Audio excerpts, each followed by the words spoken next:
Hello friends नमस्कार। तो friends देखंतु ओडिशा आदर्श विद्यालय तरफ एक बहुत बड़ निजुक्ति रोचे। ए निजुक्ति प्रक्रिया द्वारा आपण मैंने निज निज ब्लॉक रे थिबा आदर्श विद्यालय सेंटर गुड़िक पोस्टिंग पाई परिबे। एथिरे उभय teaching and non teaching post पे वैकेंसी खाली रोचे। एथिरे असिस्टेंट टीचर, पियन, हेल्पर या सहित वार्डन पोस्ट में वैकेंसी खाली रोचे। तो जदि आपण मैंने मिनिमम 8th 10th +2 किंबा ग्रेजुएशन भी जदि पास करथिबे तेबे पोस्ट आवेदन करेंगे। एथिरे नो एप्लिकेशन फी रोची। आपन को एथिरे कौन प्रकार एप्लिकेशन फी पेमेंट करिवार आवश्यक नाही। आपण माने एथिरे संपूर्ण रूपे मागणार आवेदन करेंगे। नो फी रोची, नो एग्जाम मध्य रोचे, कौन प्रकार एग्जाम नाही, केवल इंटरव्यू द्वारा आपन को एथिरे सिलेक्शन करा जिवो। देखंतु जदि भी सिलेक्शन पाउछंती तो निज ब्लॉक रे पोस्टिंग पाई परिबे। निज ब्लॉक रे नियुक्तिर एक बहुत बड़ सुजोग रहुची। पिला माने किपरि आपण माने एथिरे आवेदन करिवे, आवेदन करिवार फुल प्रोसेस टी मु आपन को ए वीडियो माध्यम रे जणाइबी। तो वीडियो को शेष पर्यंत देखि नेबे। फ्रेंड्स एई भली नुआ नुआ सरकारी जॉबर न्यूज़ पाइबा पई हमर ए चैनल टी को सब्सक्राइब करी वीडियो को भी गोटिए लाइक करि नियंतु। फ्रेंड्स देखंतु ए नोटिफिकेशन टी ओडिशा आदर्श विद्यालय बा ओएवीएस तरफरु ए नोटिफिकेशन टी रिलीज होईची। हु कैन अप्लाई एही पोस्ट रे केउ मान आवेदन करि परिबे। एथिरे ऑल ओडिशार पिला माने आवेदन करि परिबे। आम ओडिशार सबु जिल्लार पिला माने एही पोस्ट आवेदन करि परिबे। जेंडर टीबी बोथ मेल एंड फीमेल रहउची। उभय पुरुष और महिला प्रार्थी माने भी एही पोस्ट रे आवेदन करि परिबे। देखंतु जदि आमे सैलरी कथा कहिबा तेबे 8,000 आरंभ करी 25,000 पर्यंत आपण माने एथिरे मंथली बेसिस रे सैलरी पाई परिबे, जहा कि एक बहुत भलो सैलरी रहिबो। जदि आमे जॉब टाइप कथा कहिबा तेबे गवर्नमेंट जॉब रहिबो, सरकारी चाकरी रहिबो। नेक्स्ट होची पोस्ट नेम। देखंतु फ्रेंड्स एथिरे डिफरेंट टाइप रो पोस्ट में वैकेंसी खाली रहउची। जेपरि कि एथिरे पियन पई पोस्ट होची, या सहित हेल्पर पई रहिबो, वार्डन पई पोस्ट होची, असिस्टेंट टीचर पई पोस्ट होची, अकाउंटेंट बा आदर्श विद्यालय क्लर्क पई एथिरे पोस्ट रहिबो। तो आपण माने एथिरे एही सब पोस्ट रे आवेदन करि परिबे।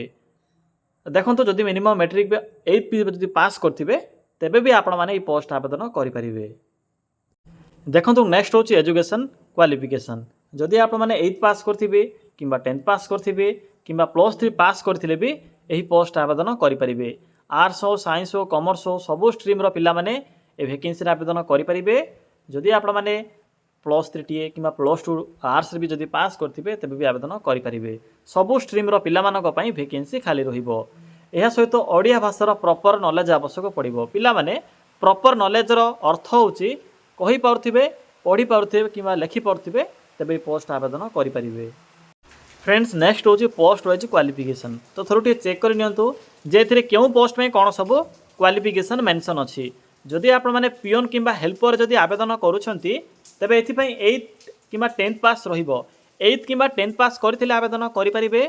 वार्डन पोस्ट में रहउची ग्रेजुएशन पास एवं असिस्टेंट टीचर में रहउची +2 पास। +2 टी पास करथिले आपण माने एथिरे असिस्टेंट टीचर पोस्ट आवेदन करि परिबे।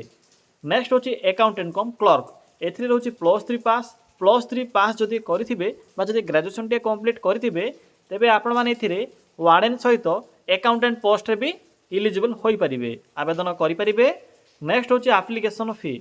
फ्रेंड्स मैं आपन को पूर्वरु ही कहि सारिछि जे एथि पई कोनोसी प्रकार एप्लिकेशन फी नाही। No fee for all category रो पिला मानक पई रहिबो। जनरल, ओबीसी, एससी, एसटी सबु कास्ट रो पिला माने एथिरे फ्री आवेदन करि परिबे। समस्तन को पई free of cost apply process रहिबो। एहा पर आसुची एज लिमिट। देखंतु पिला माने एथिरे आवेदन करिवा पई मिनिमम एज रहउची 21 वर्ष, मैक्सिमम रहिबो 65 वर्ष। जदि आपन को मिनिमम 21 वर्ष बयस होई जाउथिबो तबे पोस्ट रे आपन माने आवेदन करि परिबे।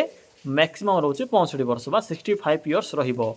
एहा पर आसुची पोस्ट वाइज बा आपनकर कैटेगरी वाइज एज रिलैक्सेशन। पिला माने ओबीसी जदि कैटेगरी होइतिबो किंबा एससीबीसी होइतिबो तेबे सरकारक नियम अनुसार अतिरिक्त 3 वर्षर ए सुविधा मिल पारिबो। एससीएसटी मानकु 5 वर्ष एवं फिजिकल हैंडिकैप्ड कैटेगरी रो पिला मानकु अतिरिक्त 10 वर्षर ए सुविधा मिल पारिबो। देखंतु नेक्स्ट होची सिलेक्शन प्रोसेस। एथि तो नो एग्जाम रहउची, कोनोसी प्रकार एग्जाम नाही, केवल मार्क अनुसार आपन को एथि सिलेक्शन करा जिवो। नेक्स्ट होची डॉक्यूमेंट वेरिफिकेशन। तो फ्रेंड्स एही सब प्रोसेस द्वारा आपण माने एथि सिलेक्शन टी पाई परिबे। एहा पर आसुची इंपोर्टेंट डॉक्यूमेंट। तो देखंतु कोन सब डॉक्यूमेंट एथि मेंशन अछि। प्रथमतः रोचे ऑल क्वालिफिकेशन रो सर्टिफिकेट एवं तार मार्कशीट जपर कि 8 10 +2 ग्रेजुएशन जहाँ भी आपणकर थिबो बा जो पोस्ट भी आपण मैंने आवेदन करने इंटरेस्ट रखुवे से क्वालिफिकेशन रो केवल जेरक्स फॉर्मेट गुड़िक ही आवश्यक पड़ो। सर्टिफिकेट गला देखो नेक्स्ट हूँ आप्लायर डेट देखो नॉर्मल डॉक्यूमेंट आवश्यक पड़ो। नॉर्मल अर्थ हूँ आपणकर फोटो कास्ट सर्टिफिकेट आधार कार्ड यह सहित आपणकर रेसिडेंट सर्टिफिकेट यही सब डॉक्यूमेंट आवश्यक पड़ो। देखो पे डेट कौन रोचे ना डेट स्टार्ट हो सारी अलरेडी आपको ये 15 दिन टाइम मिल आवेदन करने आपण मैंने ऑफलाइन माध्यम आवेदन करेंगे देखिपे स्पीड पोस्ट कि रजिस्टर पोस्ट माध्यम आपण मैंने वैकेंसी आवेदन करेंगे। तो चलते फ्रेंड्स आउ डेरी नक आलोचना करवा जे आपण मैंने किपर आवेदन करेंगे। आवेदन कर फुल प्रोसेस मुझे कहबी फ्रेंड्स ये किपर आवेदन करेंगे। देखो आवेदन करने सिंपली आपण मैंने निज मोबाइल फोन रे थिबा एही गूगल टी को सिंपली ओपन करेंगे। ओपन कलापर सिंपली सर्च ऑप्शन पर क्लिक करी टाइप करेंगे लिखिबे ओडिशा सॉरी फ्रेंड्स लिखिबे ओडिशा देन स्पेस लिखिबे GOVT जॉब देन लिखिबे .in देखि परथबे पिला माने जेठरे मो कोन टाइप करले सिंपली आपण माने एई भली लिखिबे या बारे पाखर थिबा सर्च ऑप्शन पर क्लिक करेंगे। पिला माने क्लिक करि सरिला परे आपण को प्रथम पेज रे ही ओडिशा GOVT जॉब रो साइट शो हेबो सिंपली साइड रो लिंक पर क्लिक करंतु।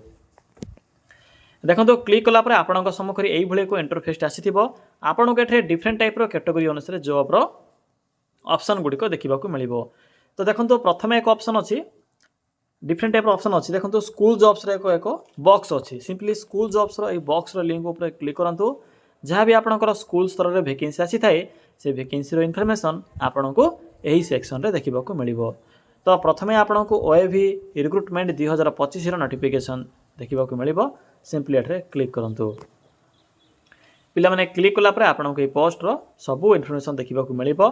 देखो लास्ट डेट केबे रहउची ना 29/8 पर्यंत डेट रहउची 29/8 पूर्व पोस्ट आवेदन करि परिबे। बाकी देखो डेट विषय तो कहि सारी छी एबे आपण माने जानिबे जे किपरि आवेदन करा जिवो एथिरे मु आपन को कहि देबी प्रोसेस देखो PDF लिंक 1 2 एवं PDF लिंक 3 अछि मने रखिबे। लिंक 1 रे आप माने वार्डन आवेदन करेंगे लिंक 2 रे हेल्पर पोस्ट आवेदन करेंगे एवं लिंक 3 रे आप माने अकाउंटेंट सहित असिस्टेंट टीचर आवेदन करेंगे। तो आपन को प्रथमे लिंक 1 विषय कहबी लिंक 1 ऊपर क्लिक करंतु पिला माने PDF लिंक 1 ऊपर क्लिक कला परे आपन को ओडिशा आदर्श विद्यालय तरफ आस्थिबा ए नोटिफिकेशन देखा मिलिबो जहाँ कि इथिरे वार्डन पोस्ट में देखि परथुबे टिके विजिबल नाही PDF टी ऑफिशियल तरफ ही किछि मिस्टेक अच्छी बोधे विजिबल ना तो आप मैंने निजे मोबाइल रे जिते डाउनलोड कर देखिए शो हो वार्डन पोस्ट में वैकेंसी रोचे 29/8 पर्यटन डेट देखो आवेदन पत्र बा आप्लिकेसन फॉर्म टी मिल जाव ओडिया फिलअप करेंगे सहज रोचे किसी भी असुविधा ना डॉक्यूमेंट गुड़िक आटाच करेंगे लिखाई देखिए संलग्न मीन्स आटाच करेंगे एवं आटाच कलापर जो एड्रेस मेंशन कर सिंपली ये एड्रेस रे पठाइबे बास काम खत्म। पिला माने ए भली भाबरे आपण माने वार्डन पोस्ट रे आवेदन करेंगे। एबे बैक आसबे बैक आसला परे लिंक 2 अच्छी लिंक 2 पर क्लिक करंतु पिला माने यह हूँ लिंक 2 जहाँ कि ओडिशा आदर्श विद्यालय तरफ आसी अच्छी क्यों पोस्ट में ना इथिरे हेल्पर पोस्ट में वैकेंसी नोटिफिकेशन रोचे देखिपे पोस्ट नेम कौन रोचे एथिरे। तो पिला माने PDF टी ओडिया जेहेतु डाउनलोड करछि तो एथिरे ओडिया रे ही सहइबो चारोटी एथिरे सहायिका बा आपणकर जो रोचे हेल्पर कम असिस्टेंट बा पियन पोस्ट में वैकेंसी रोचे। तो देखिपे कौन सब मेंशन अच्छी एथिरे सब टर्म्स एंड कंडीशन मेंशन कराई एथिरे भी एक एप्लिकेशन फॉर्म मिल जाव सिंपली फॉर्म टी को फिलअप करेंगे एवं जो एड्रेस अच्छी एड्रेस रे सेंड करेंगे सेम प्रोसेस रोचे केवल PDF लिंक डिफरेंट अच्छी। यहाँ पर देखो लिंक नंबर 3 रोचे लिंक 3 ऊपर क्लिक करंतु पिला माने नोटिफिकेशन PDF लिंक 3 ऊपर क्लिक कला पर आपन को एथिरे असिस्टेंट टीचर देखिपे असिस्टेंट टीचर सहित म्यूजिक टीचर एवं पियन कम अटेंडेंट पोस्ट नोटिफिकेशन देखा मिल असिस्टेंट टीचर +2 पास करते आवेदन करेंगे मुझे पूर्व भी कही सारी +2 सर्टिफिकेट थी आवेदन करेंगे। बाकी पियन पोस्ट तो आपणकर रोचे 8th कि 10th पास कि 7th पास म्यूजिक टीचर आपणकर मैट्रिक पास थी या सहित म्यूजिक नॉलेज भी आवेदन करेंगे। एथिरे भी एप्लिकेशन फॉर्म मिल जाव देखिपे सिंपली फॉर्म टी को फिलअप करेंगे और मेंशन थी एड्रेस मेंशन अच्छी सिंपली यही एड्रेस आप 30 अगस्ट पूर्व पठाई पारे। तो फ्रेंड्स यही प्रोसेस द्वारा आपण मैंने यही OAVS ବା ଓଡ଼ିଶା ଆଦର୍ଶ ବିଦ୍ୟାଳୟ ଅଣ୍ଡର ଆସିଥିବା ଆସିଷ୍ଟାଣ୍ଟ ଟିଚର, ହେଲ୍ପର, ୱାର୍ଡେନ୍ ଏହିସବୁ ପୋଷ୍ଟ ଆବେଦନ କରିପାରିବେ। ଏହା ଥିଲା କମ୍ପ୍ଲିଟ୍ ଇନଫର୍ମେସନ୍। କିଛି ବି ଡାଉଟ୍ ଥିଲେ କମେଣ୍ଟ ସେକ୍ସନରେ କମେଣ୍ଟ କରି ଜଣାଇ ପାରିବେ।